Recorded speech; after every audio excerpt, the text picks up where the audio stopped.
What's up, guys? Welcome back to the channel. Michael here, ChiCityYaker. Today of all days, I hate to do this when it starts to get to be, that summer period where it's really hot. It's early morning. Luckily, I got this tree right here that's got some shade over me. We're gonna try and get this done in a few hours. We are going to be doing the install of the Garmin EchoMap Ultra 106 SV with the GT56 transducer on an Oldtown Autopilot Sportsman Series 136. Right now, I currently have my Raymarine Axiom installed in here. I originally had it on my Hobie, so now I have to go back and put it back on the Hobie, which completely, I despise running the transducer cables through this Hobie and getting in there inside the hull. It's annoying. So I'm gonna take the Raymarine stuff off of here. It's gonna go on the backup, secondary Kayak. I have a surprise coming soon in a few weeks. It's been confirmed. We're gonna be doing that unveiling when it gets here. We're gonna put the Axiom back on the Hobie, and we're gonna install the Garmin. First time using a Garmin product on my primary fishing kayak, which is the Oldtown Sportsman AP 136. So there might be some challenges. It's a good sized transducer. We're gonna go through the install. I'm gonna try and go step by step as much as possible and kind of cut in and cut out as I go through each section here. This is really I think it's kind of like my first time doing the install video. So there's a lot to do, and we might as well just get started with this. All right, so the first thing we have to do is take out all the Raymarine wiring, cabling, and all that stuff here. So we're gonna pop this open, we're gonna strip them out, go in here, pull it out, and then we have to take off the transducer and run that all off, and then we'll have a clean kind of yak to work from to route all the Garmin stuff and get all that together. So let me go ahead and pull these out right now, and we'll start getting into the Garmin stuff.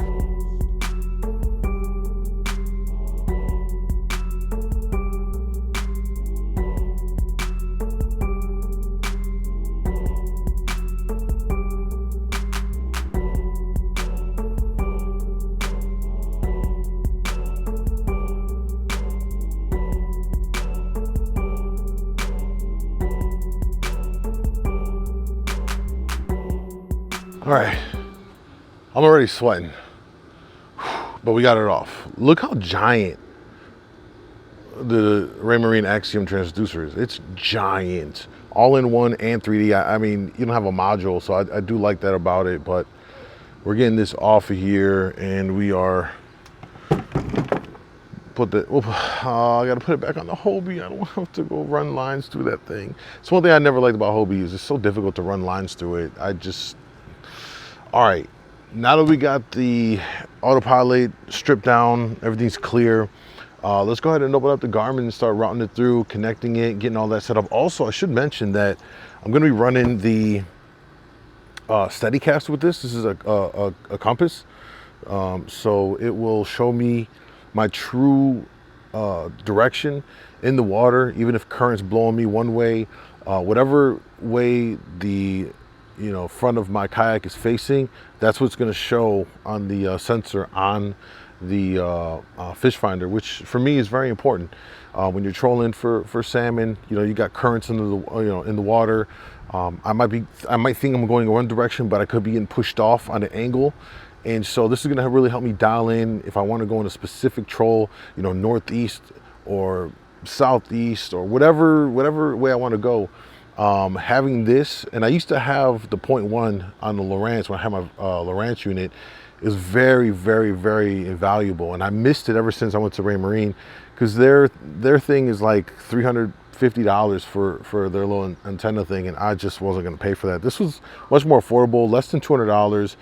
It looks very easy to install, but because we are going to add this, I need to add a NEMA 2000 network, so we're going to do that as well. So if you haven't ever set up a NEMA 2000 network, I'll show you how to do it. It's fairly simple, and we're going to get started with all this right now. All right, let me show you quickly the transducer we're going to be installing here.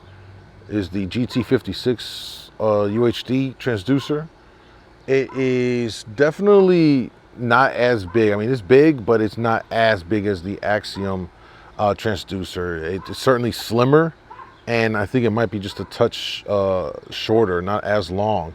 One thing I do love about it though is that the cable connector is small, very tiny. That Axiom is actually pretty giant. Here, let me give you guys a comparison here so you can actually see what I'm talking about, because it really is ginormous. So here's the Garmin. You can kind of see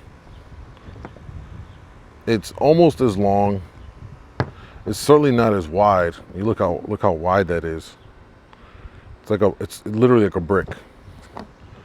And this one's a little bit slimmer. So that's a little bit of a comparison. This thing is just giant.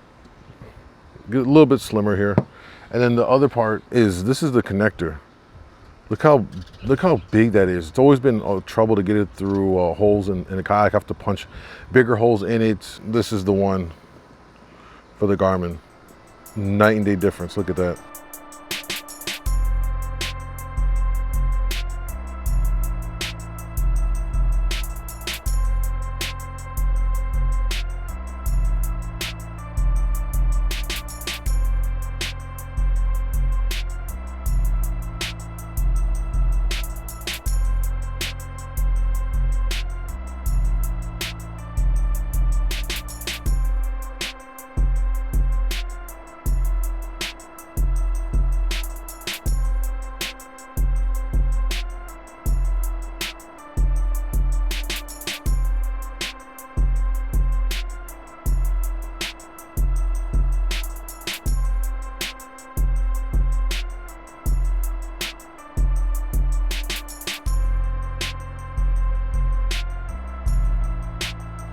All right, guys, I'm dying out here. It's hot. I had to stop, run over to Home Depot to get a part. Now, the way I rigged it before, because I always want my transducer to be flush with the hull, I had to kind of make my own rig setup, and the brackets I had used for the Rain Marine stuff wasn't gonna fit the much narrower kind of housing unit for the GT56 Garmin transducer mount.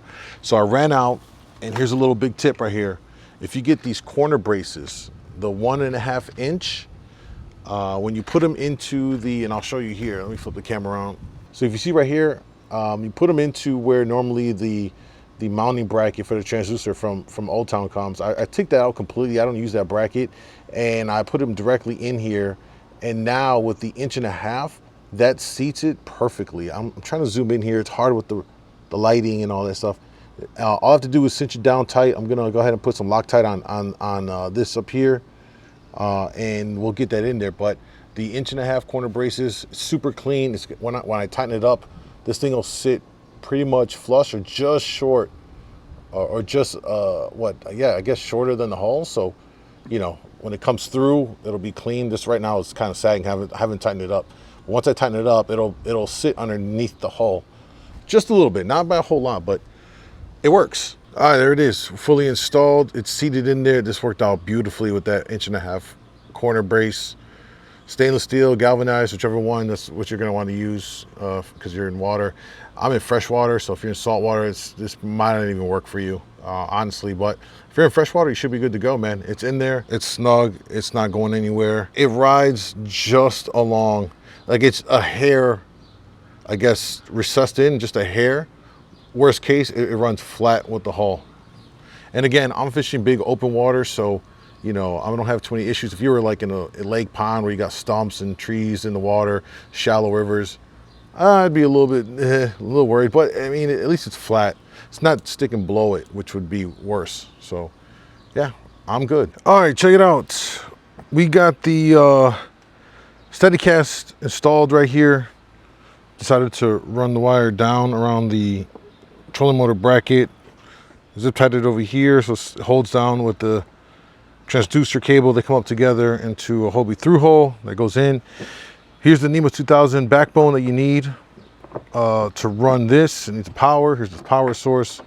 And then we're gonna tuck this back underneath. And then the next thing we'll have to do is run the transducer cable up through here, because then it'll plug into the bracket for it. So let's go ahead and do that right now.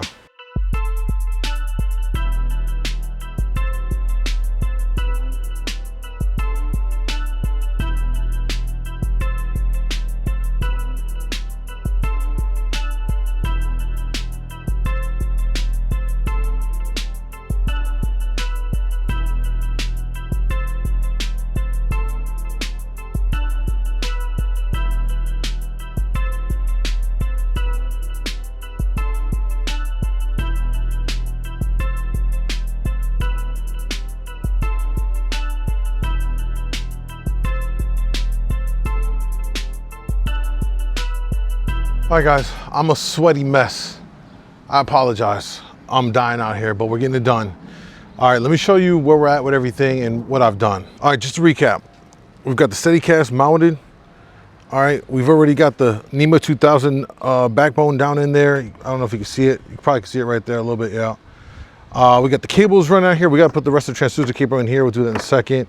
We ran our lines down through this hole. Big tip right here. Get a coat hanger, straighten it out, kind of do what I just did right here. And this is how you fish your lines in. It makes things so much easier. Stick it down there, you hook it, pull it up, grab it and pull it through. I'm telling you, the biggest kayak hack right here is having a coat iron to do that with, all right? We ran it here with a Hobie 3-way through hole, so we need the 3 lines. We've got the power cord, we've got the transducer cable, and then the NEMA 2000 network, all into the cradle. The cradle is going to stay mounted on the kayak using the Yak Attack lock and load system, which I absolutely love. In my opinion, best kind of like system on the market for kayakers, kayak fishing, to mount your fish finders and your trolling rods. That's just my opinion though, love it. So it's going to stay here, and then what I'll do is when I'm transporting or when I don't have it in here, when I'm driving from the lake, I'll just put it down and lock it in. It'll stay like that, and you gotta leave enough cable there for it to stretch a little bit, which I did. Pull out just a little bit more, and it has enough kind of play.